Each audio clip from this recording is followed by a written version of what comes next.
Constructors क्या होते हैं? तो कंस्ट्रक्टर्स क्या होते हैं? कंस्ट्रक्टर्स एक स्पेशल किस्म का मेथड होता है, एक ऐसा मेथड जो क्लास के अंदर हम बनाएंगे जिसका काम होता है डिक्लेयर करना और इनिशियलाइज करना। इन दोनों को कंबाइन जो वर्ड यूज होता है उसे कहते हैं इनिशिएट। इनिशिएट का मतलब होता है इनिशियलाइज प्लस डिक्लेयर। डिक्लेयर कहां पे करेगा? मेमोरी के अंदर डिक्लेयर करेगा। तो ऑब्जेक्ट को जो स्पेस मेमोरी में लेकर देता है ना, उसे कहते हैं कंस्ट्रक्टर। कंस्ट्रक्टर की कितनी टाइप, कोई रिटर्न टाइप नहीं होती। No return type, constructor has no return type. It should declare with class name. जो क्लास का नाम होता है ना, वो उसी सेम नाम से आप कंस्ट्रक्टर का नाम बनाते हो। तो हमें अभी एक आइडिया हो रहा है कि कंस्ट्रक्टर बनता कैसे। Constructor has no return type but it returns the reference of the object. ये मैं क्यों कह रहा हूं, इसको मैं एलेबोरेट करता हूं अभी। पहले हम इस लाइन पे जाते हैं कि constructor has no return type, it should declare with class name. तो मैं यहाँ पे एक कंस्ट्रक्टर बनाता हूँ। लेट्स सी कि कंस्ट्रक्टर कैसे बनेगा। कंस्ट्रक्टर तो मैं यहाँ पे बनाऊंगा पब्लिक, क्योंकि मेथड हमेशा हमने पब्लिक करना है, इसलिए मैंने पहले पब्लिक लिखा। चाहे कंस्ट्रक्टर हो या कोई भी मेथड हो, आपने पब्लिक ही करना। तो मैंने यहाँ लिखा पब्लिक, और रिटर्न टाइप तो उसकी कोई भी नहीं होगी, तो वो भी नहीं लिखूंगा मैं। क्लास के नाम से इसे बनाना है आपने। अगर इसका कोई पैरामीटर नहीं होगा ना, अगर इस कंस्ट्रक्टर का जीरो पैरामीटर है, जीरो पैरामीटर का मतलब होता है कि ये जो कंस्ट्रक्टर है ना, इसको कहते हैं डिफॉल्ट कंस्ट्रक्टर। डिफॉल्ट कंस्ट्रक्टर सही है। एक ऐसा कंस्ट्रक्टर जिसमें जीरो पैरामीटर हो उसे कहते हैं डिफॉल्ट कंस्ट्रक्टर। तो ऑब्जेक्ट ओरिएंटेड प्रोग्रामिंग कहती है कि आप ना डिफॉल्ट वैल्यूज यहां भी दे सकते हो, लेकिन आप ना कभी भी वैल्यूज को ऐसे ना दो। ये भी बैड प्रोग्रामिंग है कि आप यहाँ पे इसे बाहर इनिशियलाइज ना करें। ये इनिशियलाइजेशन का काम किसका है? इनिशियलाइजेशन और डिक्लेरेशन का काम जो है वो मेरा कंस्ट्रक्टर का है। तो कंस्ट्रक्टर का जो काम है वो इनिशियलाइज करना और डिक्लेयर करना है। तो आप ये वाला काम इसके कंस्ट्रक्टर के अंदर करें। तो आप यहाँ पे लिखोगे S I D is equal to zero, default values दे दोगे। Name is equal to, default constructor में हमेशा हम डिफॉल्ट वैल्यूज देते हैं, तो आपने यहाँ बाहर वैल्यूज नहीं देने। कभी भी जहां पे एट्रीब्यूट डिफाइन करने वहां पे वैल्यूज नहीं देनी, हमेशा डिफॉल्ट कंस्ट्रक्टर के अंदर आपने डिफॉल्ट वैल्यूज देनी। तो यहाँ पे मैं इस तरह से स्ट्रिंग को एम्प्टी स्ट्रिंग दे दूंगा। इसका मतलब होता है empty string, this is empty string. और स्ट्रिंग के अंदर एम्प्टी स्ट्रिंग ऐड कर रहा हूँ। और अगर कोई डबल या इंटीजर है तो उसमें आप जीरो पास कर सकते हो। बूलियन है तो आप फॉल्स पास कर दो या ट्रू पास कर दो, जो भी डिफॉल्ट वैल्यू आप देना चाहो। सही है। तो इस तरह से कंस्ट्रक्टर बन जाता है। अगर आप देखोगे तो यही चीज हमने पहले जब ऑब्जेक्ट बनाया था वहां पे यूज की थी। मैंने लिखा हुआ है, देखें, क्लास का नाम विद पेरेंथेसिस। तो यही चीज अगर मैं यहाँ पे दिखाऊं इस वाली मेन फाइल में, मेन फंक्शन के अंदर, तो यहाँ पे लिखा हुआ है student S is equal to new, एक स्टूडेंट का ऑब्जेक्ट, कंस्ट्रक्टर कॉल कर दो स्टूडेंट का। और ये देखिए इसकी शेप और इसकी शेप बिल्कुल सेम टू सेम है, इस कंस्ट्रक्टर की शेप बिल्कुल सेम है। इसका मतलब ये डिफॉल्ट कंस्ट्रक्टर कॉल हुआ है। अब हमें समझ आए कि ये डिफॉल्ट कंस्ट्रक्टर को कॉल कर रहा है। सही है। तो एक चीज हमें समझ आए कि जब भी ऑब्जेक्ट बनता है ना, जरूरी नहीं हमेशा डिफॉल्ट ही हो, एक और भी आपके पास कंस्ट्रक्टर होता है, अभी पढ़ते हैं उसके बारे में भी। टाइप्स में जब हम पढ़ेंगे और भी इसकी टाइप्स हैं। तो अभी हमें एक चीज समझ आ रही है कि जब भी ऑब्जेक्ट बनेगा हमेशा कंस्ट्रक्टर से बनेगा, और उसी के अंदर आपने इनिशियलाइज करनी है वैल्यूज। ये जिस तरह मैंने इनिशियलाइज किए हैं उसी के अंदर इनिशियलाइज होगा।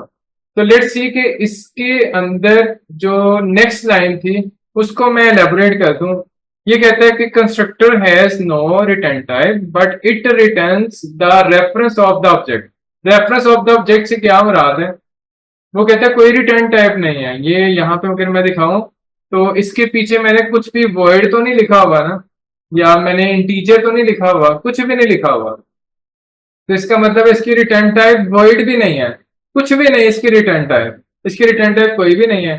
तो यहाँ पे जो मेरे पास कंस्ट्रक्टर होगा, इसके साथ मैंने इक्वल असाइनमेंट ऑपरेटर क्यों यूज किया होगा?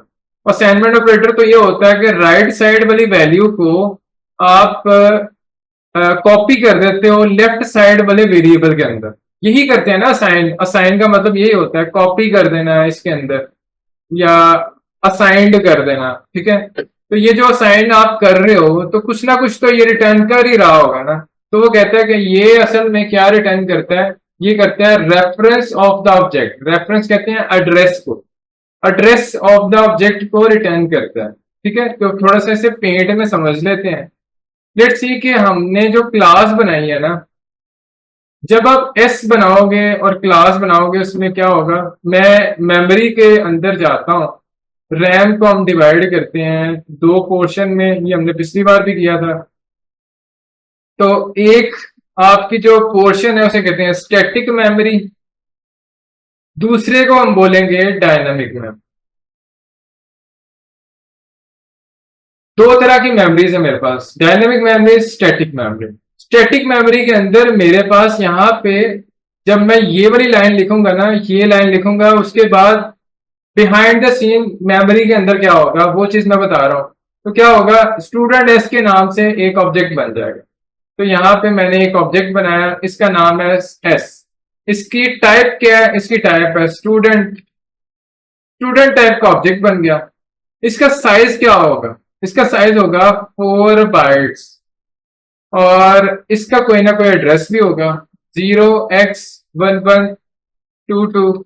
कुछ एड्रेस एग्जाम में हमने लिख दिया। 0x के बाद जो वैल्यू आती है वो एग्जाम में होती है। लेट्स सी कि इसके अंदर वैल्यू क्या होगी, वो भी मैं बनाता हूँ और ये बताता हूँ कि ये साइज क्यों मैंने 4 बाइट्स रखा। यहाँ पे एक कंटेनर बड़ा सा बनेगा, उस कंटेनर के अंदर क्या होगा, उस कंटेनर में लिखा होगा S I D equal to 0, name equal to empty, address equal to empty, phone number equal to empty, और आखिरी चीज थी एज इक्वल टू 0। कुछ ऐसे वैल्यूज इनिशियलाइज कर देगा और इसका भी कोई ना कोई एड्रेस होगा। लेट्स सी इसका एड्रेस है 0x9110, कोई इसका एड्रेस हो गया। तो ये करेगा क्या, ये जो चीज आपकी बनी है ये डायनामिक में क्यों बनी है, उसकी रीजन क्योंकि न्यू का कीवर्ड यूज किया आप। न्यू का कीवर्ड हमेशा डायनामिक मेमोरी को एलोकेट करने के लिए हम यूज करते हैं। जब भी डायनामिक मेमोरी एलोकेशन होती है तो हम न्यू का कीवर्ड यूज करेंगे। तो आप न्यू जब लगाते हो तो क्या होगा, डायनामिक मेमोरी के अंदर ना कंस्ट्रक्टर क्या करेगा, एक ऑब्जेक्ट बना देगा और उसमें ये जो कंस्ट्रक्टर है ना, इसमें जो डिफॉल्ट वैल्यूज आपने दी हुई है वो वाली डिफॉल्ट वैल्यूज क्रिएट कर देगा। इसका साइज कितना होगा, इसका साइज होगा जैसे 4 बाइट इसका होगा, तो 4 जमा इसका 0 बाइट होगा। उसकी रीजन क्योंकि ये एम्प्टी है, एम्प्टी स्ट्रिंग। अगर इसमें कोई अली लिखा होता नेम तो मैं इसे 3 करेक्टर्स कंसीडर करता। 3 करेक्टर का साइज होता है 6 बाइट। उसकी रीजन क्योंकि एक करेक्टर 2 बाइट का होता है जावा के अंदर। सही है, तो एड्रेस भी एम्प्टी है, फोन नंबर भी एम्प्टी है, तो इसका साइज होगा 8 बाइट्स। सिर्फ ये दो इंटीजर जो है इनका मैंने सिर्फ जमा किया साइज, तो इसका साइज होगा ब्लॉक का पूरे का 8 बाइट्स। तो ये जो 8 बाइट्स का ब्लॉक है ना, इसका एड्रेस मिल जाएगा एस को, जिसे मैं रेफरेंस बात कर रहा था 0x9110। तो क्या होगा, ये जो एस है ना ये पॉइंट करना शुरू हो जाएगा आपकी डायनामिक मेमोरी में जो ब्लॉक बना हुआ है उसको पॉइंट करना शुरू हो जाएगा। तो इस तरह से आपकी जो ऑब्जेक्ट है ना उसने दो काम किए।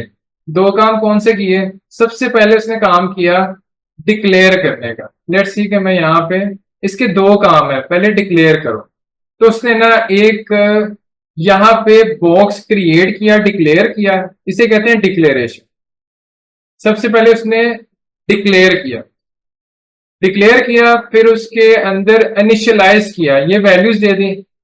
इनिशियलाइज इनिशियलाइज किया, इनिशियलाइज और डिक्लेयर दोनों करने के बाद इसका जो रेफरेंस था ना वो उसने इसको पास कर दिया। तो ये जो एस है ना, आप इसको पॉइंट कर रहे हैं, सही है। इस तरह करके एक ऑब्जेक्ट क्रिएट होगा। अगर इसी ऑब्जेक्ट के अंदर अरे होती तो इसके अंदर हम अरे भी बना देते, सही है। तो ये आपकी एलोकेशन जो होती है ना, इस तरह से होती है। तो एक ऑब्जेक्ट बनेगा, उसी तरह S1 एक नया ऑब्जेक्ट बनेगा, एक नया इसके लिए कंटेनर बनेगा, सेम टू सेम। ठीक है, तो होपफुली आपको एक चीज समझ आई होगी, ये वाला पॉइंट के जो कंस्ट्रक्टर है ना, हमेशा एक रेफरेंस रिटर्न करता है, और वो रेफरेंस आपके स्टैटिक मेमोरी में जो ऑब्जेक्ट होता है उसको असाइन हो जाता है। तो तीन तरह के कंस्ट्रक्टर मेरे पास होते हैं। डिफॉल्ट कंस्ट्रक्टर अभी हमने पढ़ लिया, जिसमें जीरो पैरामीटर हो उसे कहते हैं डिफॉल्ट कंस्ट्रक्टर। जिसमें एक या एक से ज्यादा पैरामीटर हो उसे कहते हैं ओवरलोडेड कंस्ट्रक्टर। लेट्स सी कि दूसरी टाइप को देखते हैं। दूसरी टाइप जो है उसको हम कैसे बनाएंगे। कंस्ट्रक्टर हमेशा कैसे बनते हैं, हमने बोला कि पब्लिक हम करेंगे, हमेशा क्लास के नाम से बनाएंगे। क्लास के नाम से मैंने बना दिया। इसके अंदर एक या एक से ज्यादा पैरामीटर होंगे ना, तो उसे कहते हैं constructor overloading. Overloading constructor. Overloading constructor वो होता है जिसमें एक या एक से ज्यादा पैरामीटर हो। जैसे एग्जांपल के तौर पे मैं लिख देता हूं यहाँ पे एस आई डी, एक पैरामीटर पास कर दिया, तो देखें अब यहाँ पे मैं एस आई डी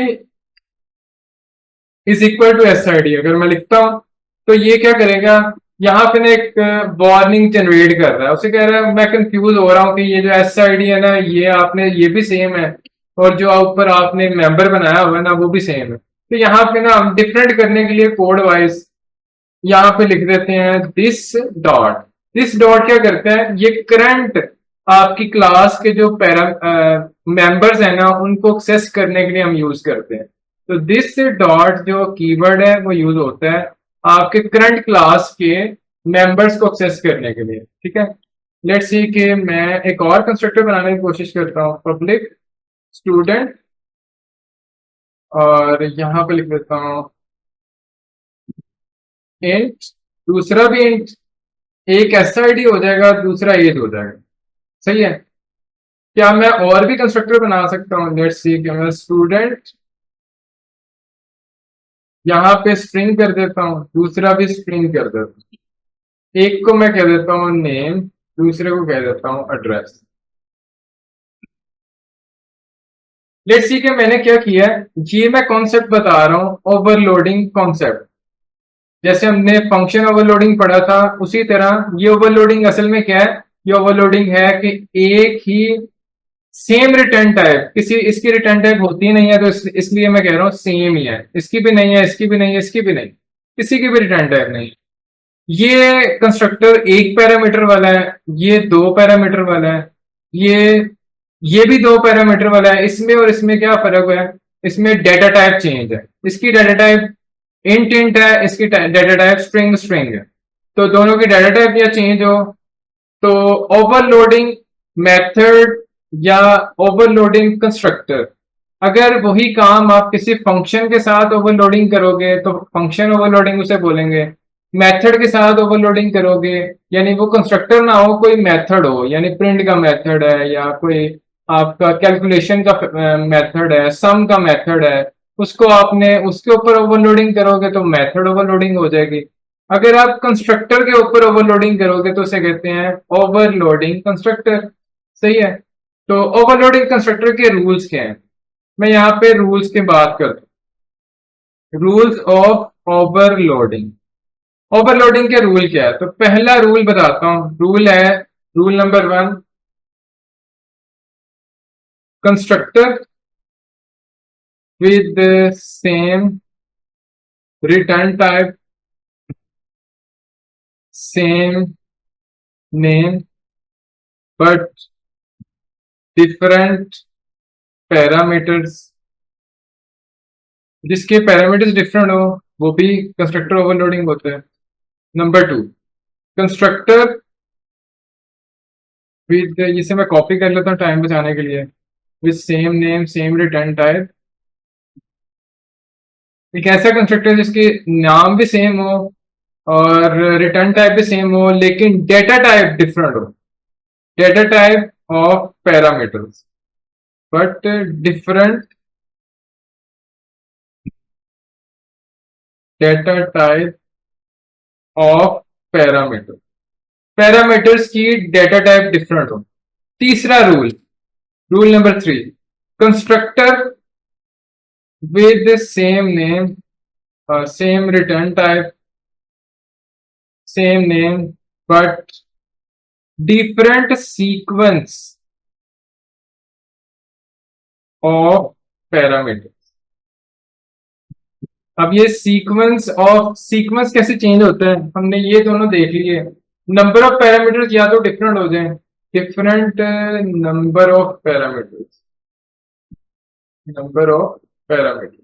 ठीक है, तो तीन रूल है। पहला रूल है कि same name same return type हो but different number of parameters हो। दूसरा rule, same return type same name but different data type of the parameter.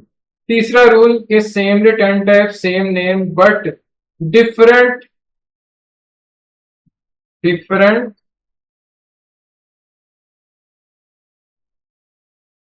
Different sequence of parameter. ठीक है, तो ये चीज हमने यहाँ पे देखनी है, तीनों के तीनों रूल्स को देख लेते हैं। जैसे एग्जांपल दूं तो इसके पैरामीटर, पहले रूल की तरफ चलते हैं, नंबर ऑफ पैरामीटर्स डिफरेंट हो। इसके पैरामीटर एक है, इसके दो हैं, सही है, तो यहाँ पे ये डिफरेंट है तो इसलिए उसने बनाने दिया, ये रूल हमारा फॉलो हो रहा है। दूसरे वाले को देखते हैं कि डेटा टाइप डिफरेंट हो ऐसे पैरामीटर, लेकिन चाहे उनका नंबर ऑफ पैरामीटर सेम हो लेकिन उनका डेटा टाइप डिफरेंट होनी चाहिए। तो मैंने इंट इंट के दो बनाए, ये एक पैरामीटर, दो पैरामीटर वाला बनाया, फिर एक और बनाया उसमें स्ट्रिंग स्ट्रिंग के दो पैरामीटर है, नंबर ऑफ पैरामीटर सेम है लेकिन डेटा टाइप दोनों की चेंज है, सही है। अब इससे अगला बनाते हैं, लेट्स सी के तीसरे रूल की तरफ जाते हैं, sequence of different sequence of parameter. इससे क्या मुराद है, इसकी तरफ चलते हैं। लेट्स सी के मैं एक और कंस्ट्रक्टर बनाता हूं, स्टूडेंट, और यहां पे लिखता हूं इंट और कॉमा स्ट्रिंग, और यहां पे मैं कह देता हूं SID और नेम। अब इस वाले कंस्ट्रक्टर में क्या डिफरेंस है जरा देखें, इसमें और इन तीनों में, ये तीनों की टाइप जो है नंबर ऑफ पैरामीटर सेम है, इसके भी दो हैं, इसके भी दो हैं, इसके भी दो हैं। इसमें और इसमें क्या फर्क है, इसमें और इसमें डेटा टाइप का फर्क है, अभी भी इसमें और इसमें भी डेटा टाइप का फर्क है। लेकिन आप एक और बना के देखते, मैं क्या करता हूं कि एक और बना देता हूं, ये डुप्लीकेट मैंने किया, कंट्रोल शिफ्ट डाउन की से डुप्लीकेट हो जाएगा। अब मैं क्या करता हूं, ये पहले वाले को स्ट्रिंग कर देता हूं, दूसरे वाले को इंटीजर कर देता हूं। तो इस वाले में और इस वाले कंस्ट्रक्टर में फर्क क्या है, पहले इंटीजर आ रहा है फिर स्ट्रिंग आ रहा है, यहाँ पे पहले स्ट्रिंग आ रहा है फिर इंटीजर आ रहा है। तो यहाँ पे क्या होगा, सीक्वेंस चेंज हो गया, या तो सीक्वेंस चेंज हो जाए, या फिर नंबर ऑफ पैरामीटर चेंज हो जाए, या फिर टाइप ऑफ पैरामीटर चेंज हो जाए। तीनों केसेस में आपकी ओवरलोडिंग हो जाती है। तो जब ओवरलोडिंग हो जाती है तो अगर वो कंस्ट्रक्टर के ऊपर करें तो उसे कहते हैं कंस्ट्रक्टर ओवरलोडिंग, और अगर वो मेथड के ऊपर करें तो उसे कहते हैं मेथड ओवरलोडिंग। अगर वही ओवरलोडिंग आप फंक्शन के ऊपर करें तो उसे कहते हैं फंक्शन ओवरलोडिंग, सही है। तो एक और कंस्ट्रक्टर में बना देता हूं, स्टूडेंट, और इसमें मैं सारे पैरामीटर्स ले लेता हूँ, जैसे इंटीजर SID ले लिया, फिर इंटीजर मैंने एज ले लिया, फिर मैंने स्ट्रिंग के नाम से नेम ले लिया, स्ट्रिंग के नाम से मैंने फोन नंबर ले लिया, फिर मैंने स्ट्रिंग के नाम से एड्रेस ले लिया। तो सारे के सारे पैरामीटर्स मैंने इसमें पास कर दिए। तो अब ये वाला जो कंस्ट्रक्टर है, मैं कॉन्सेप्ट अगला समझाने जा रहा हूँ, उसकी तरफ जाने से पहले मुझे ये चीज करनी थी। तो अभी तक मैंने कंस्ट्रक्टर ओवरलोडिंग आपको बता दिया। अब जरा देखते हैं तीसरी टाइप की तरफ। तो तीसरी टाइप क्या है मेरे पास, कॉपी कंस्ट्रक्टर। कॉपी कंस्ट्रक्टर क्या होता है, इसकी तरफ जाते हैं। एक ऐसा कंस्ट्रक्टर जो किसी ऑब्जेक्ट की कॉपी बनाएगा, ठीक है। लेट्स सी कि मैं क्या करता हूं, स्टूडेंट, और यहां पे मैं पास कर देता हूं एज अ ऑब्जेक्ट स्टूडेंट का ऑब्जेक्ट पास कर देता हूं। एक ऐसा कंस्ट्रक्टर जो अपने ही किसी अपने ऑब्जेक्ट की या किसी भी ऑब्जेक्ट की कॉपी बना दे। जरूरी नहीं कि वो अपना ही ऑब्जेक्ट की क्लास हो, किसी दूसरी क्लास का भी कंस्ट्रक्टर हो सकता है। ठीक है, किसी दूसरी क्लास का ऑब्जेक्ट भी हो सकता है, किसी अपना क्लास का भी ऑब्जेक्ट हो सकता है। सही है। तो मैंने कहा कि एक ऐसा कंस्ट्रक्टर जो दूसरे ऑब्जेक्ट की कॉपी बना दे उसे कहते हैं कॉपी कंस्ट्रक्टर। तो यहाँ पे अज्यूम ये हम करेंगे कि ये जो है ना, एक ऑब्जेक्ट उसने पैरामीटर में पास कर दिया। तो हम यहाँ पे जो पास करेंगे पैरामीटर में, आपने ऑब्जेक्ट पास करना है। ऑब्जेक्ट पास ऑब्जेक्ट थ्रू पैरामीटर्स। तो इसको मैंने क्या करना है, इसकी एक कॉपी बनानी। तो मैं क्या करूंगा, यहाँ पे जो भी मेरा ऑब्जेक्ट होगा, करंट ऑब्जेक्ट जो भी मेरा होगा, मैं कहूंगा दिस डॉट करके S I D is equal to S dot S I D. ये इस तरह करके मैं कॉपी उसकी जनरेट कर रहा हूं।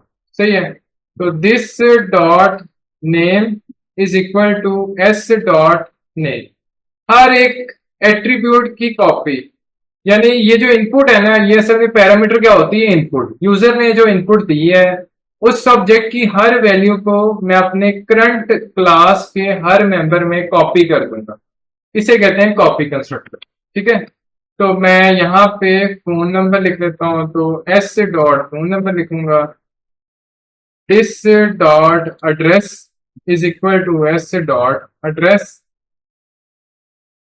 यहाँ पे लिखूंगा दिस डॉट, एक चीज रह गई मेरी, name ID address phone number और age, S dot age. Let's see कि मेरा कंस्ट्रक्टर कंप्लीट हो। अब इस वाले कंस्ट्रक्टर को कॉल कैसे करें, लेट्स सी के मैं इसे कॉल करके दिखाता हूं।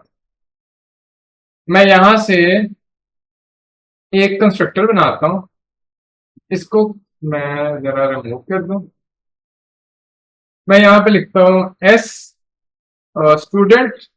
सबसे पहले एक ऑब्जेक्ट बनाता हूं। वैसे एक ऑब्जेक्ट बनाया स्टूडेंट, और इस स्टूडेंट के अंदर मैं पास कर देता हूं कुछ वैल्यूज। जैसे एग्जांपल के तौर पे मैं इसमें सारी वैल्यूज पास करना चाहता हूं। ऐसा कंस्ट्रक्टर है हमारे पास इसमें सारी वैल्यूज पास हों। ये कंट्रोल स्पेस करें ना, आपको ऑप्शन भी देता है।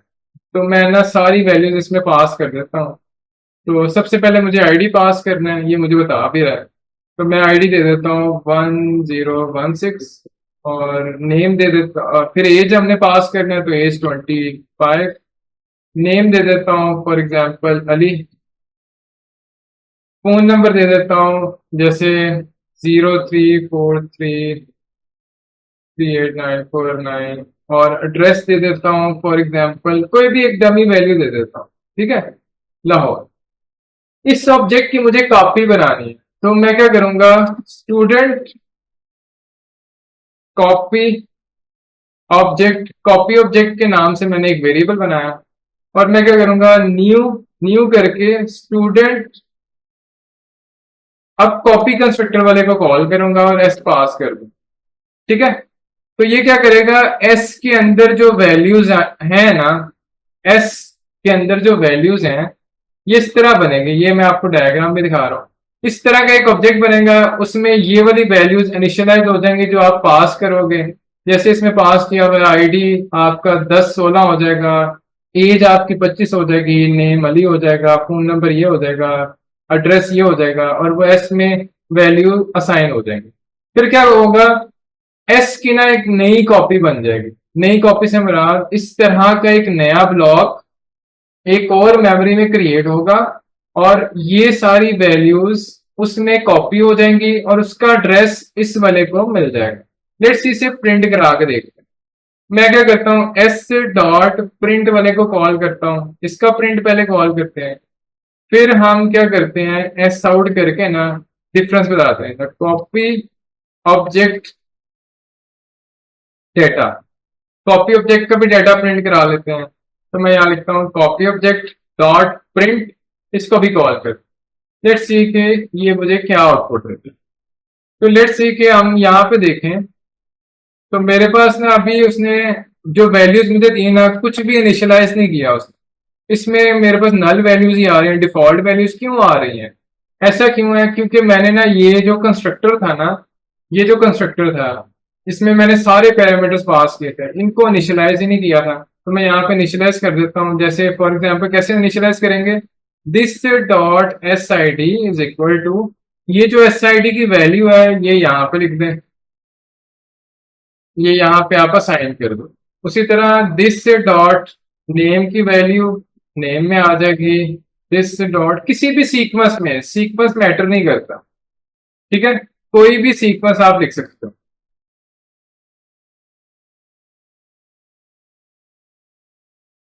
इसमें कोई सीक्वेंस मैटर नहीं करता। एज में भी चले जाए तो एज। लेट्स सी कि मैंने सारी वैल्यूज पास कर दी, अब हमें आउटपुट सही देगा। दोबारा मैं इसे रन करता हूं, तो पहली बार जब मैंने इसे रन किया तो पहली कॉपी उसने बना दी, वैल्यू सेट हो गई। फिर उसने कॉपी ऑब्जेक्ट वाले को कॉल किया तो उसमें भी सेम वैल्यूज हैं जो ऊपर वाले में है, तो इसे कहते हैं कॉपी कंस्ट्रक्टर। कॉपी कंस्ट्रक्टर इस तरह से यूज करते हैं, सही है। अब इसमें ना एक कॉन्सेप्ट आता है, मैं वो कॉन्सेप्ट कराना चाहूंगा आपको। तो ना कॉपी कंस्ट्रक्टर के अंदर दो कॉन्सेप्ट आते हैं, एक होता है डीप कॉपी, फिर दूसरा होता है शैलो कॉपी। एक होती है डीप कॉपी, एक होता है शैलो कॉपी। डीप कॉपी क्या होती है? डीप कॉपी होती है कि इस तरह की एक और कॉपी जनरेट कर दो। लेट्स सी कि मैं आपको ना थोड़ा सा डायग्राम से समझा देता हूँ ये। तो डायनामिक मेमोरी के अंदर मैं इस सारे को ना एक नई डायग्राम का, तो क्या होगा, एक ना इस तरह का आपके पास ऑब्जेक्ट बनेगा। इस ऑब्जेक्ट के अंदर सबसे पहले मैं डीप कॉपी की तरफ आ रहा हूं, ठीक है। सबसे पहले डीप कॉपी पे बात करते हैं। तो डीप कॉपी में क्या होगा? डीप कॉपी कंस्ट्रक्टर कैसे चलता है कि आप क्या करोगे, यहाँ पे एक ऑब्जेक्ट है स्टूडेंट का, तो S I D is equal to मैंने लिख दिया 10 एग्जाम्पल के तौर पे। नेम इज इक्वल टू मैंने लिख दिया अली, और एड्रेस मैंने लिख दिया इसके अंदर लाहौर या LHR। फोन नंबर मैंने लिख दिया कोई भी रैंडमली फोन नंबर लिख दिया, ठीक है। और एज इज इक्वल टू मैंने 40 लिख दी, ठीक है, कुछ भी लिख दी। तो लेट्स सी कि ये जो मेरा पूरे का पूरा ऑब्जेक्ट क्रिएट हुआ है ना, इसे मैं रेफरेंस ऑब्जेक्ट बोल सकता हूँ। इसे ना बोला जाता है, ये डायनामिक मेमोरी में बन रहा है, अभी हमने इसका पूरा डेमोन्स्ट्रेशन भी देखा। ये डायनामिक मेमोरी में बनेगा, इसे कहते हैं रेफरेंस ऑब्जेक्ट, ठीक है। रेफरेंस ऑब्जेक्ट वो होता है जो डायनामिक मेमोरी में क्रिएट हो, सही है। डायनामिक मेमोरी में जो क्रिएट होगा इसका कोई ना कोई एड्रेस होगा, 0x1122 कह दें एग्जाम्पल के तौर पे। साइज भी होगा, अभी फिलहाल मैं साइज पे नहीं जा रहा। तो क्या होगा कि जब डीप कॉपी होगी ना, तो डीप कॉपी में क्या होता है, ये अभी जो हमने किया है ना इसे डीप कॉपी ही कहते हैं। ये जो अभी मैंने कंस्ट्रक्टर इंप्लीमेंट किया है ना, तो इसमें मैंने क्या किया कि ये जो कंस्ट्रक्टर है ना, ये कंस्ट्रक्टर ये सारी की सारी वैल्यूज A to Z उसमें कॉपी करेगा, और यह न्यू करके हमने बनाया, ये देखें ये न्यू करके हमने बनाया, ठीक है। तो इस तरह करके जब मैं कंस्ट्रक्टर बनाता हूं ना, तो क्या होता है, एक नई कॉपी जनरेट हो जाती है, एक नई कॉपी बनेगी, नया कंस्ट्रक्टर बन जाएगा, सही है।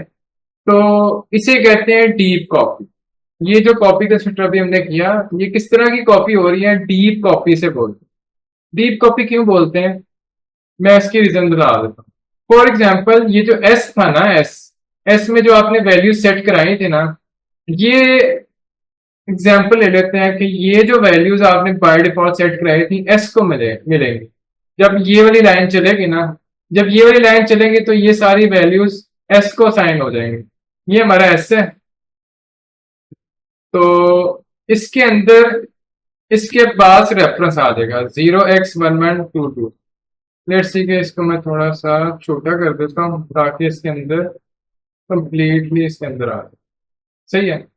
तो जो एस है ना वो पॉइंट कर रहा होगा इसको। सही है। डीप कॉपी में होता क्या है, जैसे हमने फिर अगला ऑब्जेक्ट बनाया ना तो न्यू करके बनाया, न्यू करके कोई भी चीज बनती है ना तो इसी तरह की एक कॉपी और बनेगी। तो मैं क्या करूंगा, इसी तरह की एक और कॉपी बनाऊंगा, सेम टू सेम। हाँ, एड्रेस उसका डिफरेंट होगा। एड्रेस हमेशा डिफरेंट होता है, जब भी कोई नई मेमोरी बनेगी एड्रेस हमेशा डिफरेंट होगा। तो यहाँ पे जाके मैं इसका एड्रेस बिल्कुल चेंज कर देता हूँ। लेट्स सी, इसका एड्रेस मैं कर देता हूँ 0x7788, कुछ भी एड्रेस कर देता हूँ। तो होगा क्या, वो जो दूसरा ऑब्जेक्ट बना है ना, ये वाली लाइन जब चलेगी तो कॉपी ओबीजे जो है ना, कॉपी ओबीजे के नाम से एक यहाँ पे भी ऑब्जेक्ट अलग से बन जाएगा, स्टैटिक के अंदर ही बनेगा। इसका नाम क्या होगा, कॉपी ओबीजे। कॉपी ओबीजे इसका नाम है। इसके अंदर एड्रेस होगा 0x7788। सही है, ये पॉइंट कर रहा होगा। ये किसको पॉइंट करेगा, ये पॉइंट करेगा, अल्लाह भला करे, इसको पॉइंट करेगा। तो आप देख रहे हो सेम इसकी कॉपी जनरेट करेगा और नई कॉपी का जो एड्रेस है वो इसको असाइन हो जाएगा। इसे कहते हैं डीप कॉपी।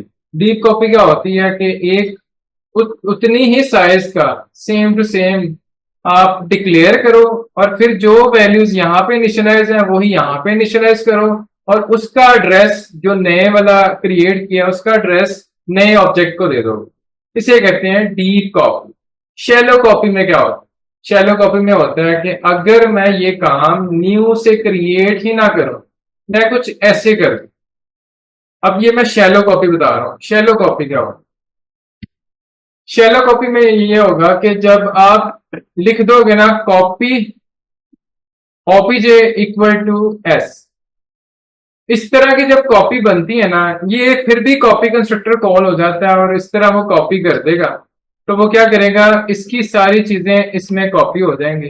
कॉपी तो हो ही जाएंगी क्योंकि ये करंट ऑब्जेक्ट होगा, ये वाला आपका पास बाय पास हो जाएगा ऑब्जेक्ट। तो इस तरह से भी कॉपी जो बन जाती है ना, अब मैं ये भी प्रिंट करा के दिखाता हूँ आपको। जैसे मैं इसे प्रिंट कराऊंगा डाटा फिर भी आ रहा है। देखें, इस बारी न्यू ना लिखने और न्यू लिखने से क्या फर्क पड़ेगा। जब आप न्यू नहीं लिखते हैं ना तो क्या करो, अब मैं ना एस में चेंजेस करता हूँ।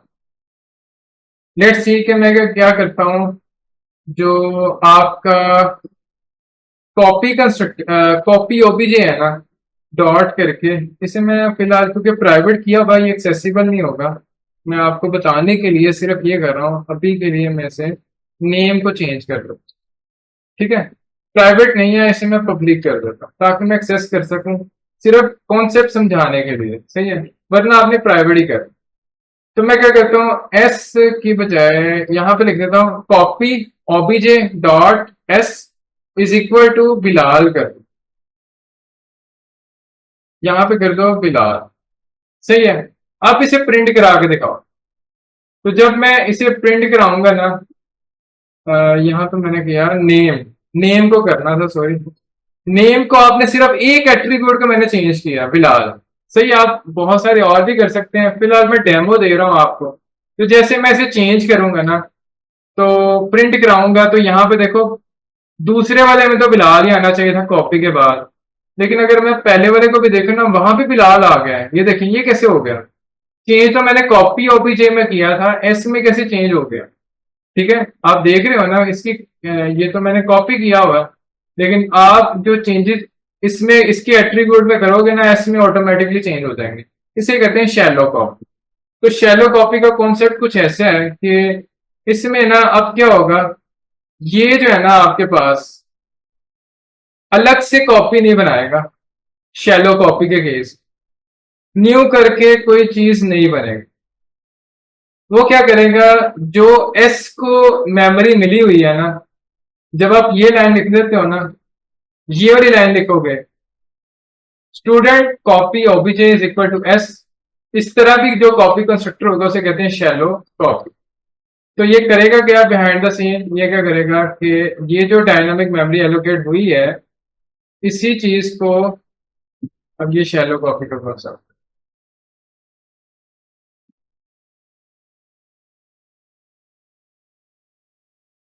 ठीक है, तो इसी चीज को पॉइंट कर देगा इसके अंदर।